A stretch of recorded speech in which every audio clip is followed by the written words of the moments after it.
I know teachers right now are into their 40s who are still paying college loans off. The people that aren't in education complain about what we're not doing in education. You're like, all right, so the people that are doing cool stuff, you almost have borderline a moral obligation to say, all right, this is what I'm doing then.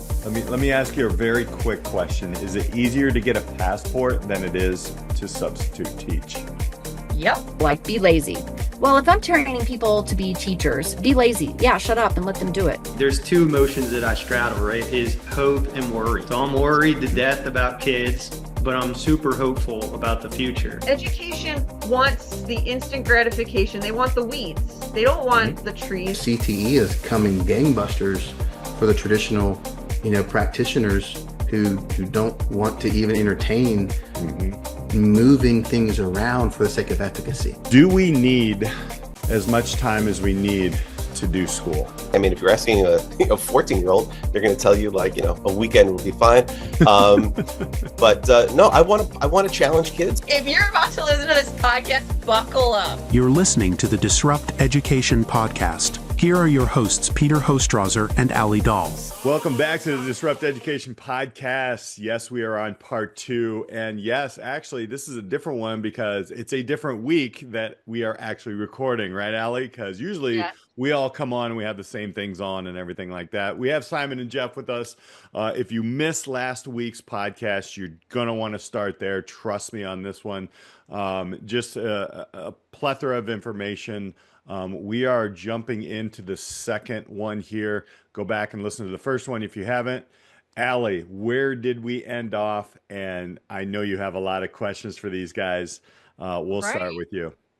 So, I mean, sometimes when we're, podcasting, me and you, and we really want, just to be rarely present. That's one of the things that we value on the podcast. And Peter and I always come with ideas of questions, but then sometimes the conversation is well, I just exploded with more questions and we didn't even get to some of the ones that we wanted to cover in, this series. And, you guys, we just didn't have the time. So thanks for scheduling a new time with us to kind of come back and kind of dive further into the work that you guys are doing. And it's great. I will say one of the things that I really took away from our conversation last time is that the work that you're doing isn't what I imagined it to be in, with AI and with kind of just adaptive and there's a lot of the stuff that you guys talked about. And I think that that's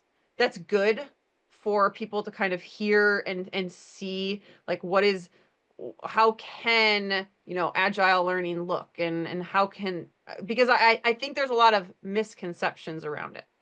So, that's why we want to keep kind of diving into it, because I think a lot of people right now have a lot of ideas and it's seeming like in the cloud with this topic, but how do we make it, relatable to educators and those in education? Because I think of the fear and what a lot of things that Peter and I feel on the podcast is that when education is kind of trapped in a fear cycle, nothing really moves forward. And we just stick with what we've always done because I don't want to change. So we left off with I was really curious about you guys both explain your work in kind of a coaching facility on your LinkedIn and everything like that. And so I was curious, why do you guys word it that way? What drives your work from a coaching model and what are kind of the benefits that you see talking about your work that way versus other people, talk about being consultant or they're a contractor or I don't know, there's different words for it. So yeah, let's jump in there. And what thoughts do you kind of have around that now, a couple weeks later from our last recording, and anything that I just opened with that's kind of coming to mind? Sure. And first of all, thank you both so much for having us back. Most people don't, because, the way we talk is so unusual and it feels very, unstable. And maybe that's just us, the way we come across. And it is kind of related to that distinction, right? The difference between, let's say, a coaching model versus a consultant's model. And we try to, as we do in everything in the framework, boil it down to its simplest kind of understanding so that it kind of can resonate. But in our mind, a coach comes in and basically they show up a very particular way. They ask a lot of questions, not because they need answers, but really because they're trying to get you, your team, to stop and ask questions of each other, right? They provide feedback, which is really distinct from judgment and assessment, right? In that it's intended to help people improve in their practice, improve in some skill or something, along those lines. We'll go ahead and we will warn people in advance that at some point we're going to challenge you to step way outside your comfort zone. Like, we've always done it this way. Great, let's try doing it in a completely different way. Because as educators, you all know that it's when you step outside your comfort zone, that is where learning takes place. It doesn't happen when everything is very comfortable and feels exactly the way everybody said it would, right? And then there's the whole bunch of things that as coaches we don't do, which is a completely different subset of things. It's like, hey, as your coach, don't expect me to tell you what to do. Don't expect me to tell you what to do next. Don't expect me to solve the problem for you or give you the solution. Don't expect me to go ahead and do your work. Don't expect me to bring judgment and assessment to the conversation. None of that's helpful. As a coach, what I'm here to do is help you and your team get better at what you're trying to do. Versus a consultant. And for me, the measure of success, much to the chagrin of some of the consultancies that I used to work for when I would do this kind of transformation work in the public sector, is I always judge the measure of my success of the client had no need to renew my contract. That's it.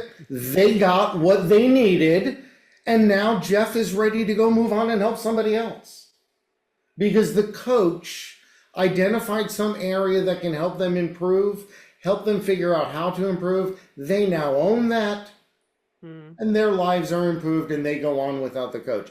A consultant, it's the exact opposite. When we tell people, oh, you don't want a coach? Great. Flip the agreement upside down. All the things I said I was going to do, I'm not doing those things anymore. I'm not here to ask you questions. I'm not here to give you feedback. I'm here to do your work. I'm here to solve your problem. I'm here to get you to bring in more consultants, to need me to come in and solve your problem for you over and over again. The consultant model is land and expand, right? If you're the first consultant in, you're a success if in 6 months later there are 3 more just like you there, right? If you're a coach, what do you mean you were only there 3 months? Well, I taught them what they needed to know, and now I'm going somewhere else, right? And so that's really the difference between coaching and consulting. And again, that feels really weird, right? Again, why people don't generally invite us back a second time. I don't know, Simon, if you wanted to add anything to that. Yeah, and I would, and I think this was really, I should say, why we were excited, Alli and Peter, to come back is this disruption that your whole show is about. No one disagrees that things are, no one disagrees that things are not working so great. Some sort of disruption when things aren't great, when kids aren't getting what they need, some sort of disruption should seem appropriate. The question is, how big, how often, with what kind of support? Coaching starts with the support, making teachers who want to try new things safe from the jump. When the teacher feels safety, they can make the classroom a safe place for the kids to try new things and innovate. Until the teacher feels safety, not so, that's difficult. So, what I would distinguish is between what the lab does, which is to bring the students to that space right away, not waiting for the teacher. What LEAF does is the LEAF works with the teacher so they can prepare their space as a lab space, a legitimate lab space where, again, coaching model, it's the coach comes in like, oh, I run a lab. Think of like in science. They're not doing all the experiments, they're running the lab. Coaches work as running the lab, knowing that the people in the lab are there for the right reasons, are quite capable, are going to need coaching and help, but they've got all those things already. There's nothing that's deficient. A consultant says, oh no, there's something deficient, and I'm the answer. Sounds like a teacher. Just add- Traditional teacher, I should say. To add one point, because we leverage and LEAF is a scaled framework, when Simon, I love that it always says when Simon says that it happens this way, right? Like the teacher creates the environment for the student. Well, because it's a scaled environment, the leader also creates the environment for the teacher, the safe space for the teacher, which is why we'll engage with administration and leaders as well, because that allows the entire school to transform. It sounds awesome. Like, and when I think of disrupting education, I do think of models that have kind of that circular loop, and it's not just one classroom. Like, I mean, we obviously advocate, like, look, if you can't get the whole building, start yourself. But, a true transformation, and what you're talking about there, Simon, is like how big, how much, but, when I envision disrupting education and this kind of a model, I certainly think you would see faster, bigger results when you're teaching the whole school how to fish and not just giving, like, I'm literally thinking of that analogy, right? Like, I'm not just giving you fish, I'm teaching you how to fish. Right. Right. And it does become, how much of an appetite, to what Simon was mentioning before, how much of an appetite is there for change? Because look, change is hard, right? Everybody already has so much to do. It's not like teachers are just sitting there going, yeah, if only I could find something to keep my day busy. It's not as if administrators are going, oh, maybe I'll get a second day job or something to keep me busy, right? Everybody's day is filled. At the end of the day, everybody is under a tremendous amount of pressure. And again, when you come in as a coach versus a consultant, it allows you to take a different stance. We always start with, we're here to find one less thing for you to do, not one more thing. It's never about one more thing. It's always about one less thing. And that feels different also. Remind me, was it Steve Jobs who just went off on consultants? Is that like that's what you guys remind me of, that quote, and I love that quote, which is funny. And then you look like when Apple at the time was doing some different things. I just want to say something that's very funny, a little bit hilarious today in this whole conversation. Today was the day that we were recording this, was standardized testing day in Illinois. So, so I don't know. I'm laughing inside as they're talking about this because it's very interesting. So man, I love change. I am an educator that was introduced to this whole concept pretty much about 10 years ago. And for those who don't know my story, it was an EF tour. It was Education as a Human Right. We listened to Sir Ken Robinson speak live. We were in Switzerland. It was amazing, right? And I know I've said this so many times, but when we got out of the way of the students to just say, hey, create school, create something, it's incredible. And honestly, what you two are talking about is how I have been able, with great teams of teachers and great students who are not afraid, once you set that environment up, to fail, we built programs and they skyrocketed. There were, however, others, including educators as well as students, who fought against the mindset, right? And I think it's one of your kind of 5 pieces or star points on the lab is, openness to possibility. Let's start there. And I know there's not like one, magic thing, and because that would be consultancy and everything like that, but what kind of things have you seen? Because mostly I think in the lab, you're just like, here's a problem, go get it. I'm not going to tell you what it is, and you're going to mess up and everything. Um, what have you seen when a student and or educators and businesses, for that matter, that work with you and opportunities, when they get that openness to possibility? Because that gets freaky crazy. When I sat in the room, just kind of before you answer, I sat in a room with educators from around the world, and so, when people started talking, I'm like, I am now the dumbest person in this room, because I was like, they are coming up with wild concepts, and my brain was still boxed in. So, can you kind of unpack that? Because that's, to me, that was the most exciting part of change. So yeah, I mean, for us, we love to tell the story from Leaf's perspective, right? One of the things that, Leaf has is we have a pedagogy, which is we'll train teachers on how to really create an environment and how to essentially become a coach in their own classroom, right? Teach their teams like I would work with teams in the business context. It's just their students, and their job is to get the learning done, right? And there was this, we were having, and we have had a problem that started probably about 4 years ago, where, again, with our goal to be trying to find one less thing for teachers to do, we uncovered a couple of new things for teachers to learn how to do. And it was really impeding the progress. And it was, look, they were used to writing lesson plans a certain way. Some of them had been teaching for many, many years. They had all their lesson plans done. They weren't looking for a new way to do lesson planning. That was the last thing that they needed, right? And look, I've been doing this kind of transformation work with many different teams, trying many different things to get them mostly in a business context, and we were just not having any breakthrough with the teachers. And so instead of giving up, we brought the challenge into the lab, and we handed it over to a group of students. And initially the students met with the teachers and they tried to understand what the problem was. And their first thing that they did was they're like, oh, well, maybe if we just created a little infographic, right?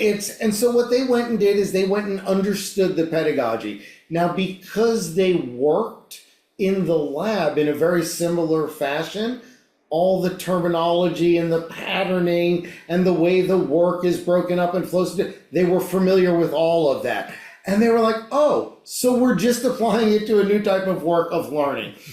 And so they were quickly able to come up with a quick little FAQ, but it didn't do the job. And so they got together with a couple of other teams, and they're like, look, we're struggling.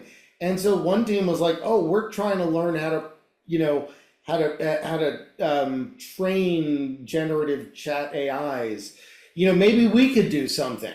And so they started fiddling around.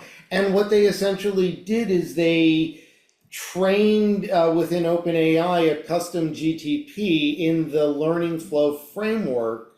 And it can now not only take an existing lesson plan and convert it into a learning flow lesson plan, but if you go ahead and tell it, hey, I'm going ahead and I'm teaching this class tomorrow, and I'm covering this subject, and it's this state standards, and it does this, and I need it put together as a learning flow unit plan, it will do all the work for the teachers. If the teacher says, hey, I need to get a cheat sheet so that my students can learn how to set up their learning flow boards and how to break apart their work, it'll create context specific for grade level, instructions on how the students can work in their teams and do all those things. And now they have about 100 or so teachers who use this tool.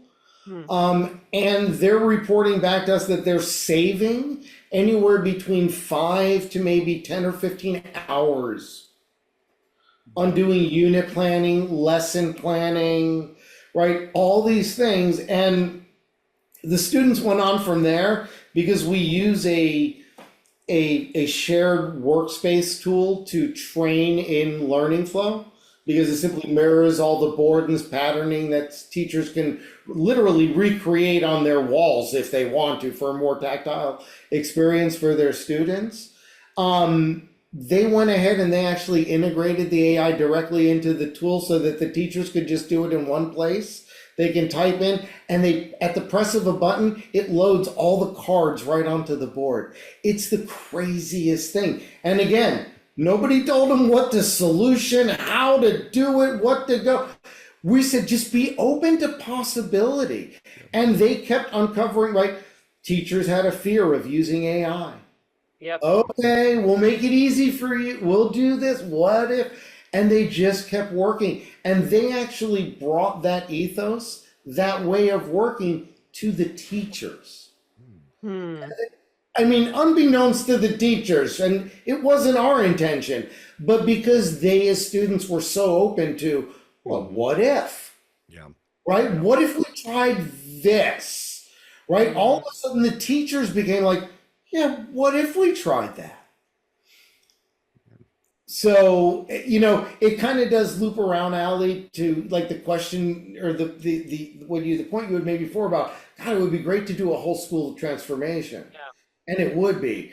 But from my experience and from the experience of my peers who've been doing this work in industry, government for 25 years, you don't ever do a whole industry. It's a whole company at once. The trick is you treat a school, an organization, an entity, treat it like a living organism. And what we're trying to do is we're trying to infect it in one little part so that it infects and it heals. But then the rest of the organism sees that, wait a minute, you're now stronger over there. We want that too. And then that just keeps happening and it propagates throughout the organism naturally. And that's how, as a coach, you're able to hang out for 6 months, 9 months. I've done as much as 14 months, but that was at an organization that was, I mean, it was a multi-billion-dollar organization. They had tens of thousands of employees. It took a while. I wasn't the only coach there, so we were scattered, you know, but it wasn't the whole organization. We left. And we left the organization to now start dealing with that and coping and reorganizing itself. What do you got, Simon? What thoughts you got? Well, so what I would say is just to go from that sort of with that naturalistic thing, and this is just a function of reading a lot in microbiology. Human genome is about 9% viruses from the past. Took biotech in college. I didn't know that. Sink in for a second. But now that it's in this, yes, love it. Sorry.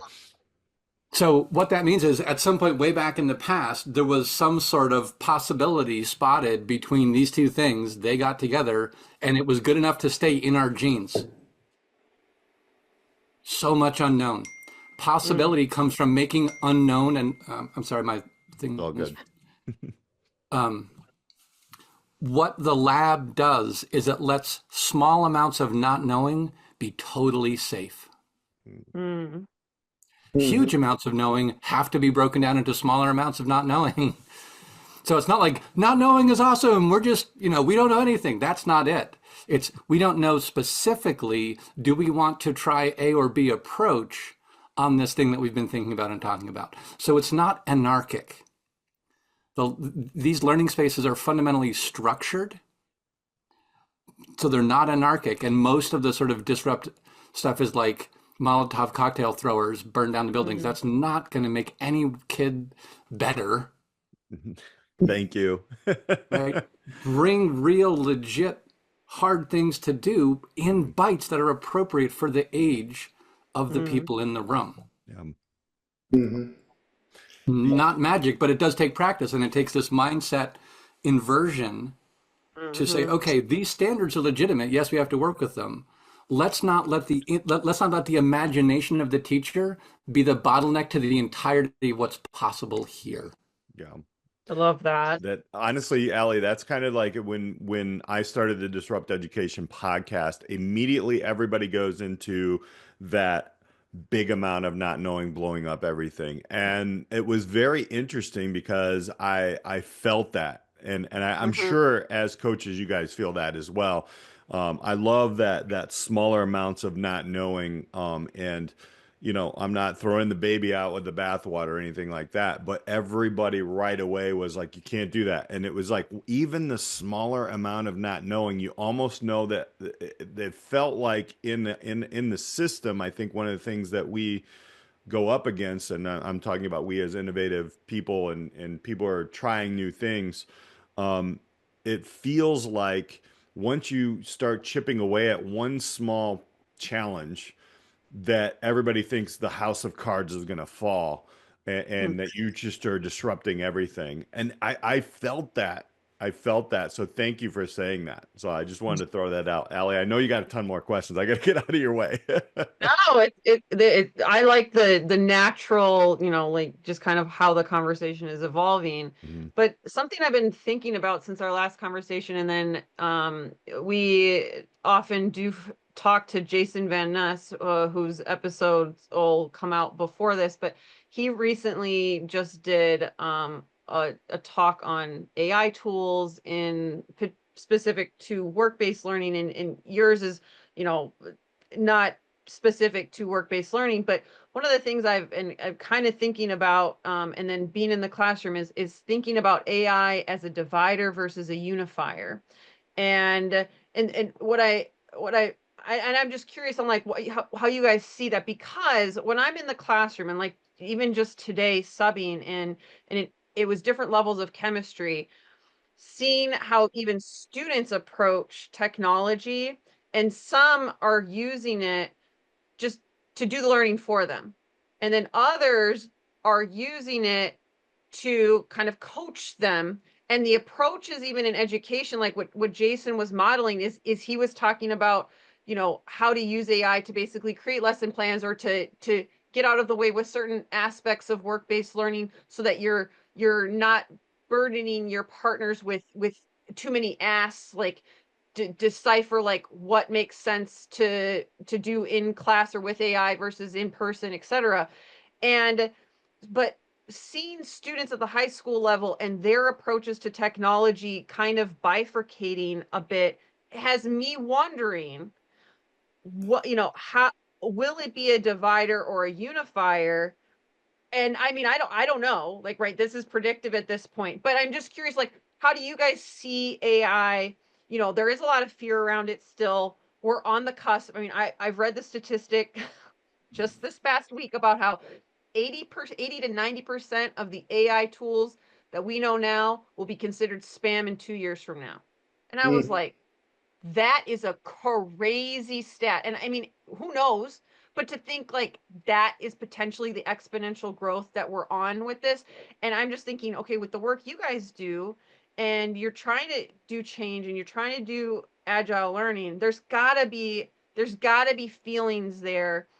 And how do you approach those conversations, or what are you guys seeing in the work that you're doing related to AI? Sure. So, I mean, I'll start with my first job in college. As a college freshman, I worked in the computer science lab. Computers were new. My first job out of college, we started up a website development company, the first one in Florida. Right. So being very used to cutting edge technology and bleeding edge and that throughout my career, it's easy to see how people are getting very excited, very concerned about AI, but at the end, the reality is it is like every other thing that's come before it, mobile phones, right? All these things. It's just a tool, and it comes down to how it is used. When you talk about the bifurcation and where there's going to be a split between the students of today and the users of tomorrow, look at the schools that are saying don't use AI in our class. They're already handicapping their students against all the schools where they're saying, yep, you figure out how to, like you said, Allie, it's not about how to do the work for you, how to help you accelerate the learning for yourself.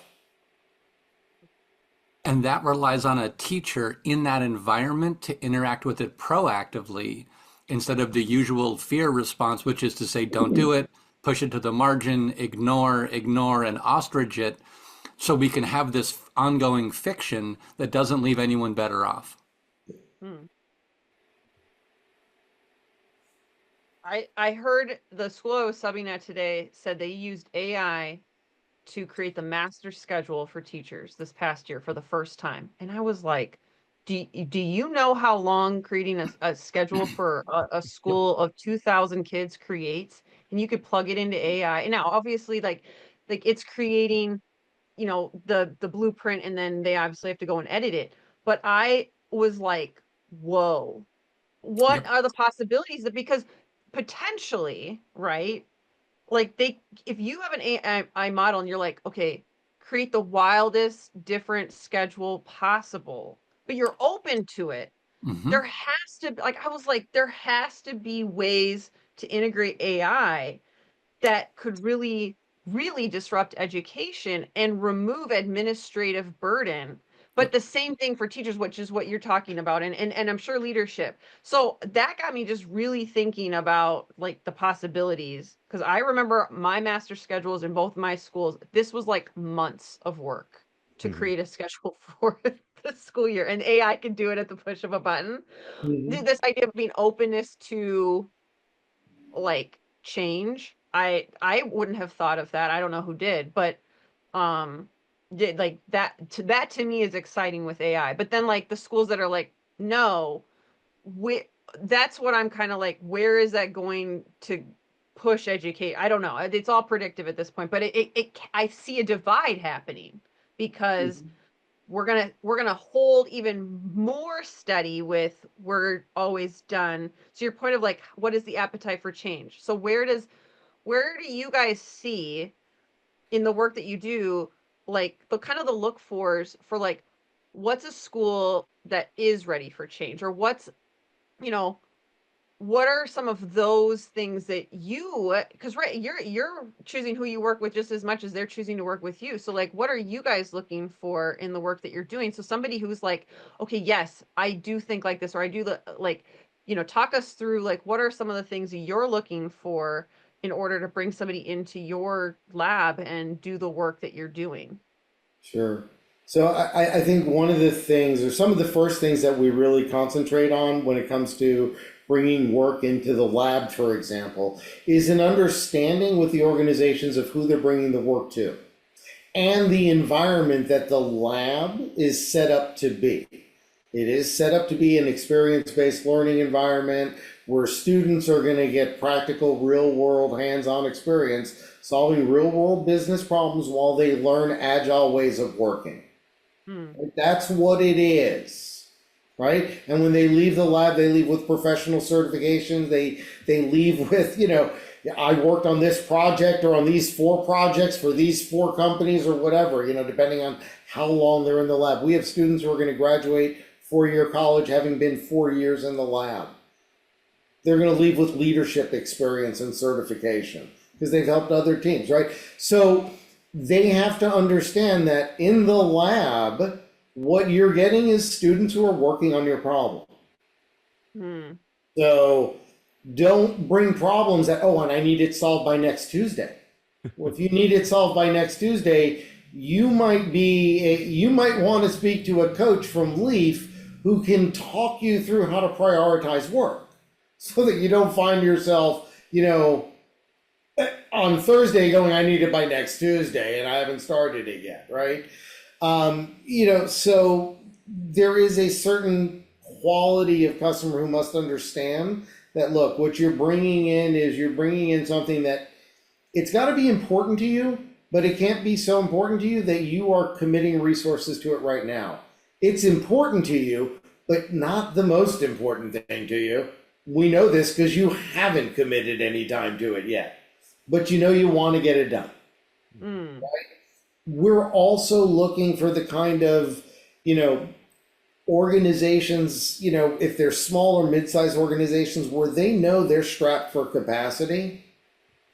And if we could just take some stuff off their plate, that would free them up to focus on the things that they really, really need to do to start scaling their organization, right? So if they're willing to do that, we're willing to let them sponsor work in the lab that's going to cover the students' certifications, right? Because they're earning, a couple of $1,000 worth of certifications while they're in the lab. These are professional certifications, right? The same ones that we'll train administrators for that get trained through the Leaf Network, where they're paying thousands of dollars to join these programs to get trained in these ways of working. And students get to do it for free, right? Because they don't have any money, but that's okay, right? We would rather they have the skills because it'll make a difference when they graduate, right? And so those are the first criteria that we're looking for. After that, it's look, you have to be passionate about education and disrupting education. You also have to be willing to be uncomfortable, because you know what? We don't know when it's going to be done. But what we will do is we will coach the teams on how to slice it into these small, thin little slices that different teams can grab pieces of it. And within, just a few weeks, we can have something to show for you. And if you like that, you can take that and run with it. Right? And then we're just going to keep building the pieces and building the pieces. And so you got to have a bit of patience. And if you can have that, then you can have the experience of, we had no idea in Leaf how to get teachers over the hurdle. Now we have teachers who are getting themselves over the hurdle. And we're not even worrying about how to train them in it. Students have trained an AI that's training teachers in how to bring this into their classroom. What I would add as a sort of telltale, Alli, is this is, for me, this is like the fireman, this is like the firefighter's yardstick. When we come into schools and it looks like the leadership really believes in firefighting, by which I mean everything's an emergency, the leader's identity is built around being the firefighter. Only people who've given up on that and have gotten tired of it really pull this mindset quickly and do the transformation quickly, because they realize they have to stop thinking in terms of just individual people, but groups of people learning and working as teams. And for those particular types of leaders, the biggest challenge is learning how to get out of the way and let their teams firefight for them. With them. Yeah. Yeah. Because if they've got to be carrying the biggest lance on the fastest horse at the front of the phalanx, crosswinds are tough, and especially in this time, moving together as a group, starting slow to build momentum together. That's what works. So if in your school you've got a principal who's like always on to the next thing, that's not a great blood type match. Mm-hmm. This is a patience thing, slowing down a little bit, doing a little bit less, so you can learn more, right? When the environment is too stuffed, you got to take stuff out of it for growth to happen, for time to not get it right the first time, for all those sort of things that we know people, adults in the real world, get paid to do things that are not plug and play deterministic things. It's like, it's just there's uncertainty. Getting younger people to not feel that pressure to be perfectionists and right the first time, that's what opens up possibility. And it's not being worried about not getting it right the first time that lets them have new ideas, solve things that none of us had even thought about. I would love, are you guys take an application of the state of Illinois, right? And have your lab students figure out how to take stuff out of our curriculum. That's like, I think that's a major blocker that people can't get around. Now I have seen it. I've seen it done. I've seen, people research and dive into it. Kind of unpack that a little bit. Like when you're working with schools, I'm going to guess they're going to come at you with all kinds of blockers right away, right? Because they're still not in the I go back to the openness of possibility. They're just like, well, what if we do it this way? Or what if we did this? Or no, we have these deadlines and we have these seats and hours. What we're talking about here is this is where people start to think, oh my gosh, you're going to blow the whole thing up. I don't know. I don't think so. I think you could take a small amount of students in a small problem and you can attach things. You can look at all different kinds of educational institutions have done that, actually, even in the public sense.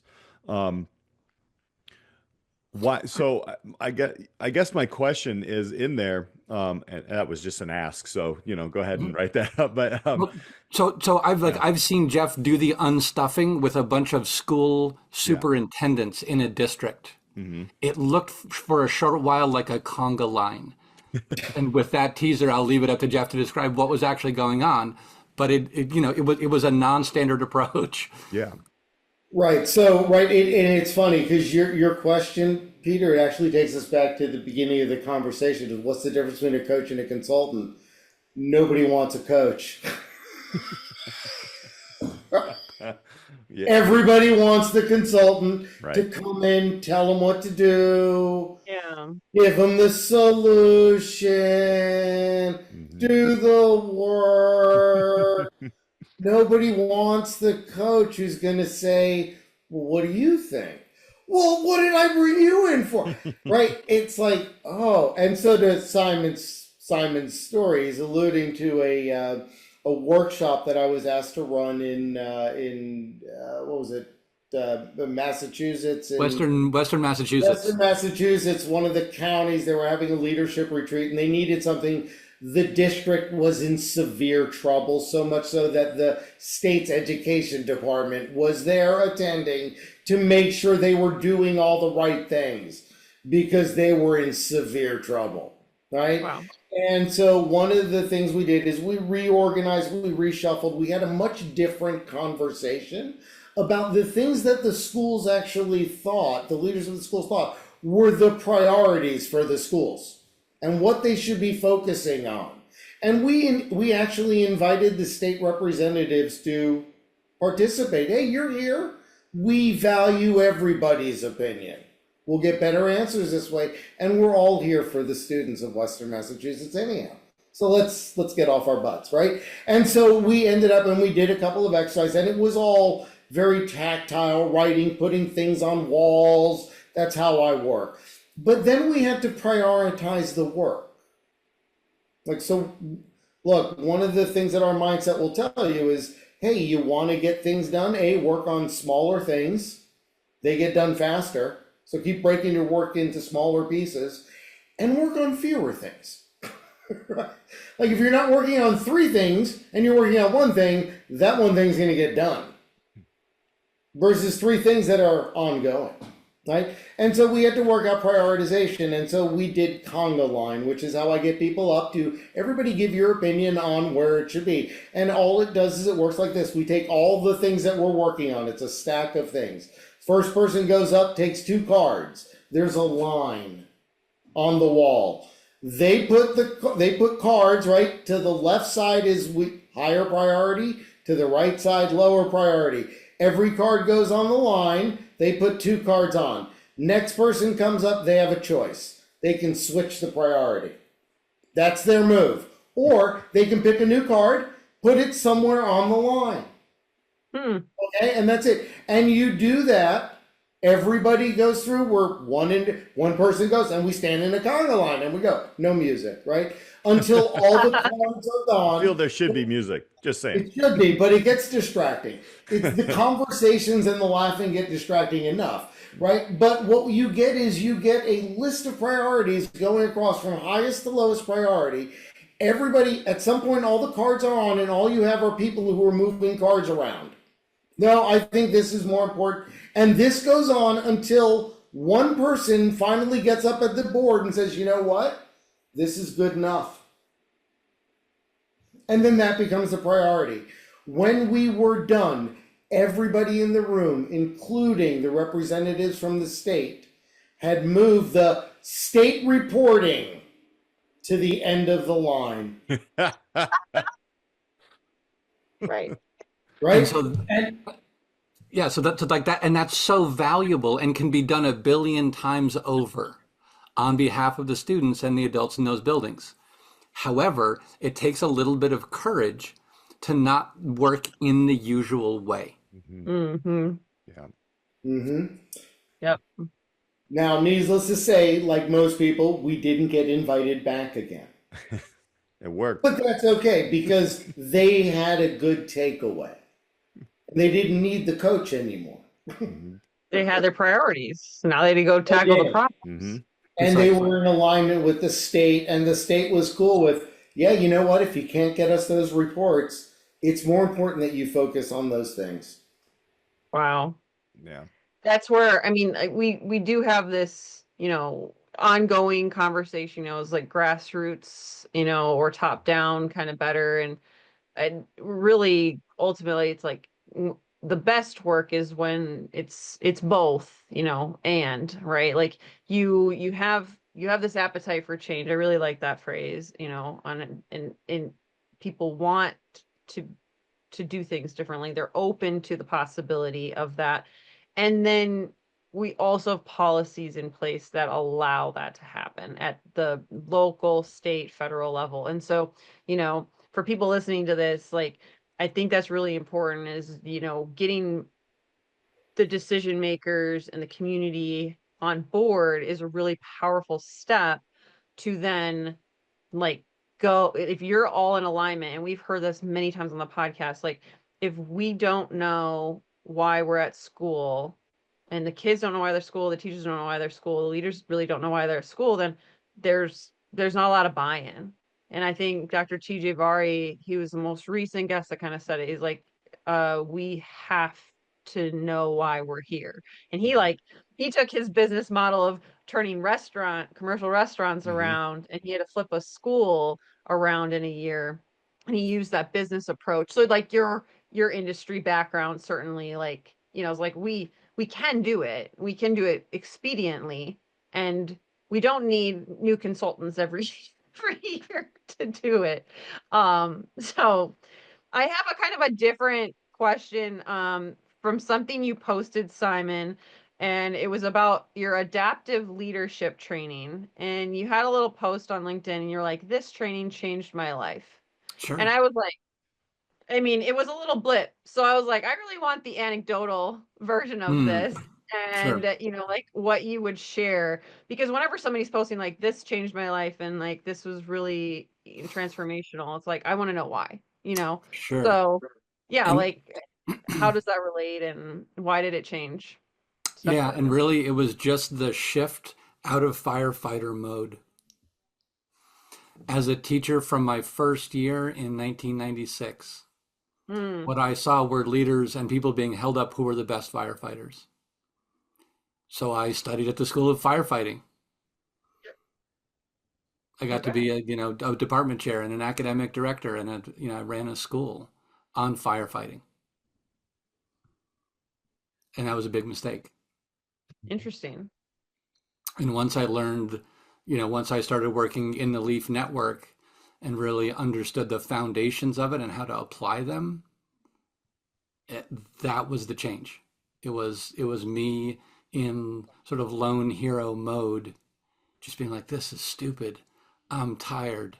I was just, I became exhausted. Hmm. And I was like, this can't work this way. And then I spent, like I said, a bunch of time looking actually at science and how science, what contemporary science helps us understand about networks in particular. And this is where AI has incredible potential upside if it's used intentionally, not as just a nanny, but as a tutor, not as just entertainment, not as just a surrogate for your brain. And again, this is where leadership can totally make this work. Many people in the AI community are interested in this working, not in the way that is, people will tend to want to work it as cheats and hacks, but no one, most people don't get paid for long as a cheat or a hack. You got to figure out a game. You got to figure out something that you can do to make something better for somebody else enough times over, whether it's in a classroom, whatever your thing is. But it's got to be sustainable. You got to be able to come back tomorrow and be ready for the thing that either went great today to happen again, or the thing that didn't go great to go better today. It's got to be sustainable. So that was the change. It was like a personal commitment to sustainability. And then once I could do that, then it could be outside of me, it could be in the team, then it could be, and it could sort of propagate from there. The incremental change, Yep. and the natural, I really, the picture of, letting it evolve naturally, organically, is really a powerful, like, for people in the system, working in the system, to like not forcing it, let it Yeah. happen. I think is super, super powerful. So, I mean, we're obviously having another great conversation. One of my last like big questions I really wanted to ask you, on both of you for your perspective here is like, right, you talk about educational agility, you talk about, adaptive leadership, you have the lab, you have Leaf, you have all of this stuff, but like in all the work that you do, what do you think is the biggest opportunity for disrupting education this year? I mean, like, we can't just, like, in the work that you do, everything, if you had to boil it down, like, where's the biggest opportunity right now on everything that you're doing for disruption? So I'm going to ask for a clarifying on the question. When you say the biggest opportunity for us to have impact, like, ooh, if we could get traction here, then opportunity really does flow from possibility. And that is an accelerated transformation that you could get.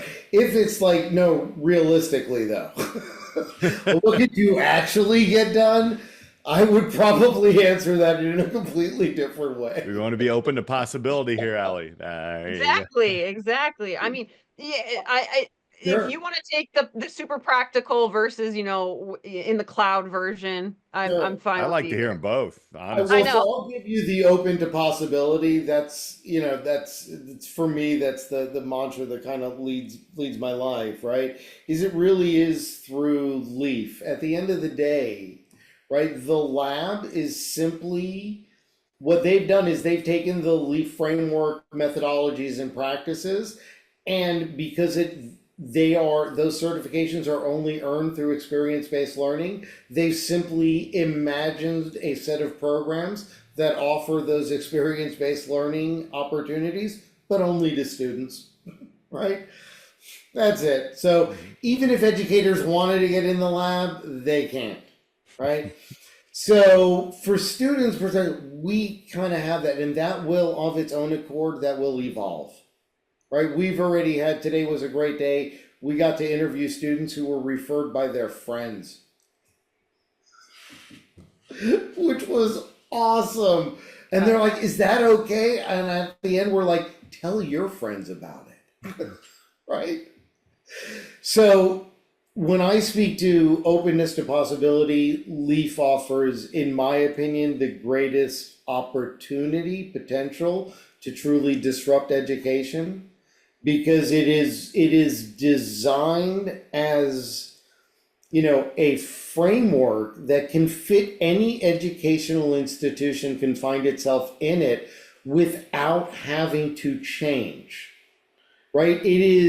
There are two schools of thought in the lean, agile world of transformation. One is revolutionary. We're going to change everything about the way your company is structured. You're going to look like this. You'll work this way. You'll do that. And it will be better for you. And there's a lot of argument. Simon doesn't like it. If it wasn't effective, it wouldn't still be around. It works in a lot of contexts. Okay. Yeah. Schools are already set up that way though. They don't need a different way of setting up that way. Right now, the way you go to school is everybody sit down, standardized testing day, you say? That's all it is, right? So we're looking to do away with that. So the other school of thought is evolutionary. And it starts with, hey, where are you right now? Let's start there. Let's not change a thing. Let's start to understand what your pain points are, and let's start to identify that one thing we can take off your plate that isn't necessary, that in no way really does actually contribute to helping students get their education. It's just a pain in your neck. It's just a thing on your calendar. It's just a box to be checked. And I bet you if we sat down with the state, they would agree it's just not that important. Right? We've seen it. We know it can happen. Right? People have to be willing to take that risk. So in my world of, if we could, and we challenge this to the companies that bring their work into the lab too, right? Assuming that there were no limits, where would your company be in 3 years? What problems would you have solved? That's how we help to identify what work we bring into the lab. So to have that kind of impact, Leaf is the way to go, because what it would do is it would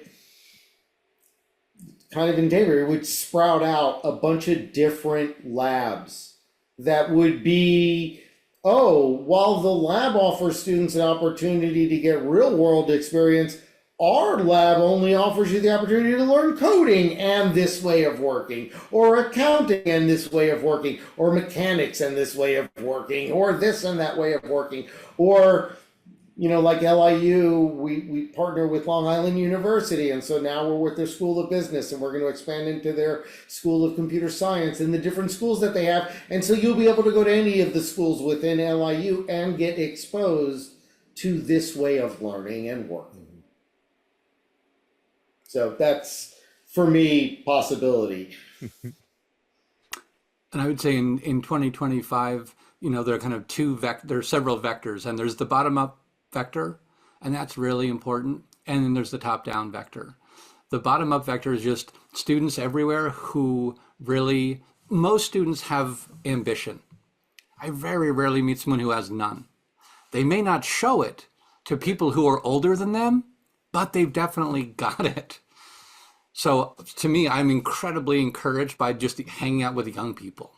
I think there's massive opportunity there in 2025 for just this word to spread, because young people want lives of meaning and purpose where they can pay their bills. And they understand, to Jeff's point, that the lab is a way to get started on that. So that's kind of the bottom up. The top down is, again, just, educators who say, my personal discomfort with doing something different is smaller than the upside of everyone in my building getting a leg up. And there's lots of those educators and leaders out there. There are. Yeah.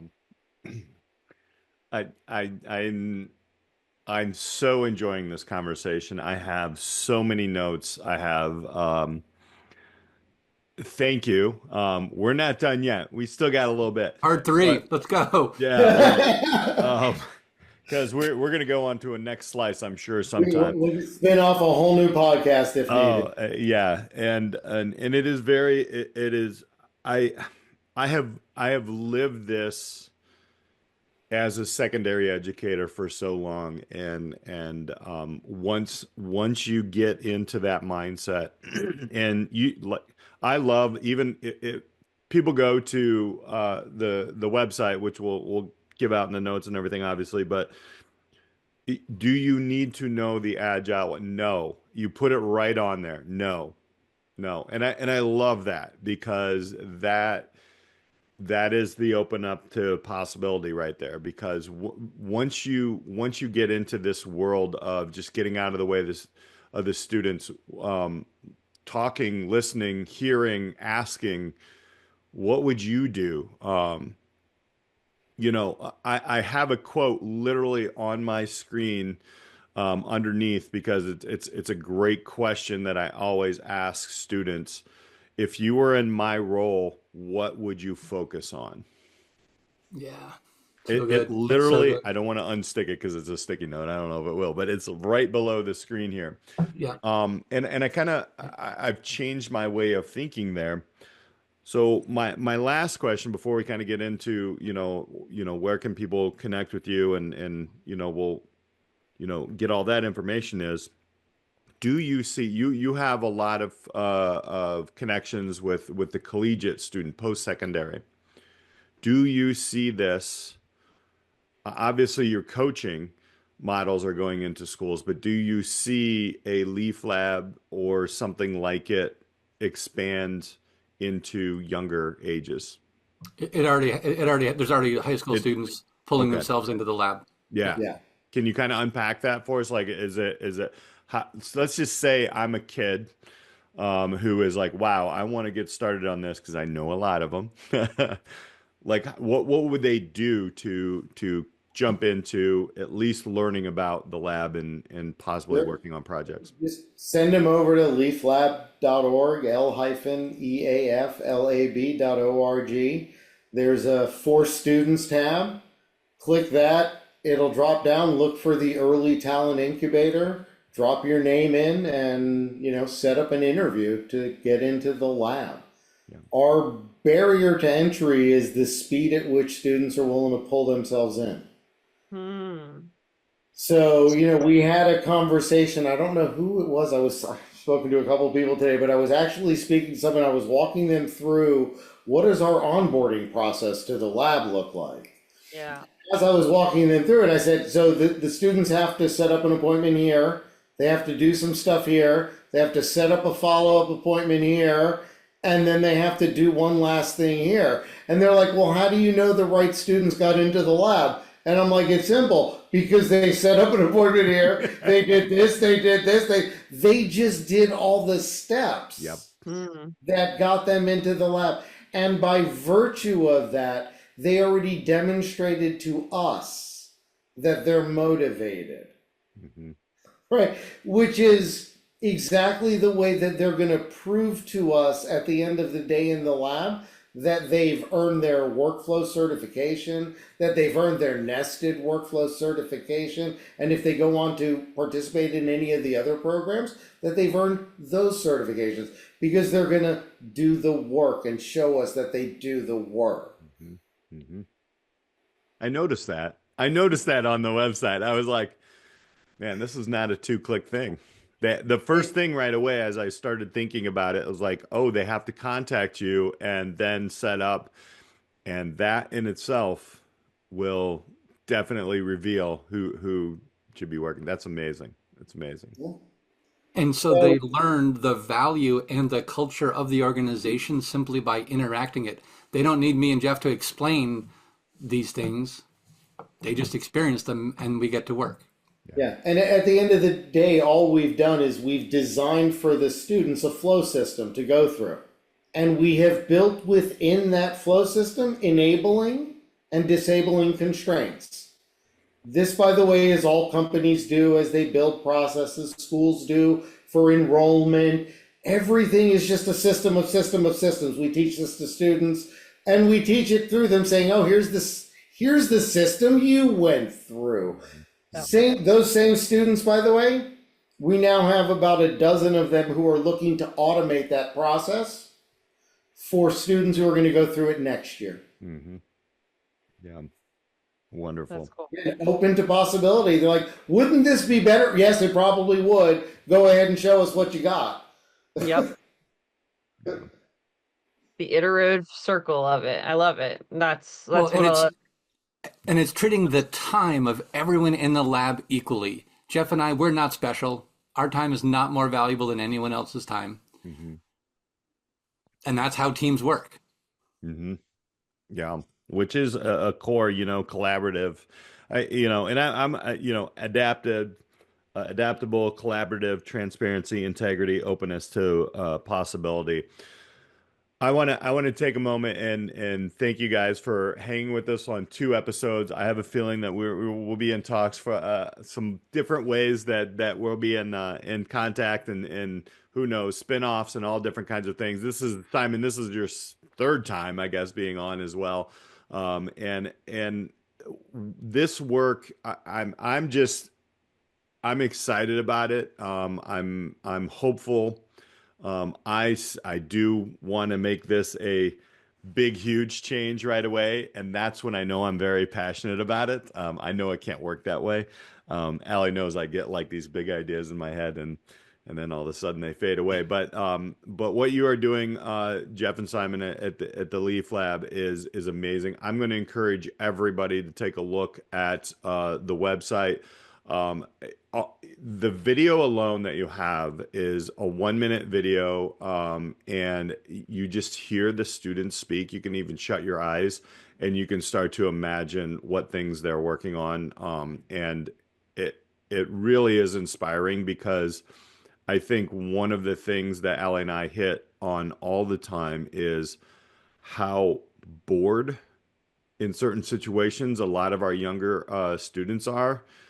And because we are continuing to spoon feed and, kind of stick to some older traditions that may not be the best, big wink there, but to get out of the way of the students. And we've both seen it in education. So thank you guys so much for being on the Disrupt Education podcast. Allie, do you got any, I know I didn't leave a lot there for you, but we'll have to unpack it, I think. So I think just check out their work. I mean, my final thoughts are, more around the idea of what will this inspire people to want to change? So it's more of I've got this really good sense of I feel like this episode's gonna kind of allow those listening and really kind of from both parts to be I can do this work. I can learn this work. I can kind of get out of the way and kind of I'm optimistic about where it could potentially lead those who listen to the podcast. So if you're listening, you're like, wow, this is really good. I can see this kind of work and this kind of thinking and everything, share it out with a friend or with build the appetite, I guess is I was thinking about during what you guys were sharing from both the last episode and this one. Yeah. So yeah. Thank you, Jeff and Simon. Any last kind of things you wanna throw out at our listeners before we wrap it up? I'm just so glad that you all continue to do this and have the energy for it and not give up on the teachers or the kids. The leaf table and the lab table, because they're digital, they're infinitely long, and we'd love to hear from anyone who's just even on the fence about any of this stuff, and we'd love to chat. Yeah, and just to add to that, because Leaf was grown on the principle that there's no one company who's going to solve this, it's going to take a collaboration. We are network driven, so we're always looking for people who've got programs who are looking for ways to scale them or enhance them or improve them. That's how the lab came around, is, hey, we've got this idea. Oh, well, if you try this, oh my God, now we've got something that's solving something. We're always looking for ways to do that. And we like to bring our partners together, our collaboratives, to solve other problems. Yeah. So, for any of your listeners who, they have the ability, they have the authority, they just tired of dealing with the consultants. We've got a solution that's very different. It's unusual. It's going to feel really weird. And, it's going to involve a lot of, oh, well, what do you do? kind of questioning. And you have to be okay with that. Yeah. I love that. And again, please check these guys out. We're going to have a quick conversation right after this because I just got an idea. So, but yes. I know you guys have ideas. We'll leave this, but on the, if you're listening on Spotify, there's a place to, ask questions or make the, let's create a discussion. If you've seen parts of this on LinkedIn, let's have conversations, man. Let's open up the door and get some people thinking differently and being open to possibility. With that, I'm Peter Hostrasser. That is Alli Dahl. Thank you so much for listening to the Disrupt Education podcast. We'll see you next time. That's a wrap on this episode of the Disrupt Education podcast. Let's keep the momentum going. Be sure to like, subscribe, and share this episode out. If you want to dive deeper into disrupting education, visit our website at disrupteducationpodcast.com. Here's the bottom line. We believe real change in education starts locally. It happens when communities come together to rethink learning. If you're an educator, school leader, or organization looking to take action towards real change in education, we are here to help. Reach out and connect. And we'd love to hear your thoughts on today's episode. So drop us a line wherever you listen. And until next time, Take that bold step beyond your comfort zone. Challenge the status quo and be the change education truly needs. Because at the end of the day, education isn't just about subjects, it's about students. And when we dare to disrupt, the future of learning is waiting.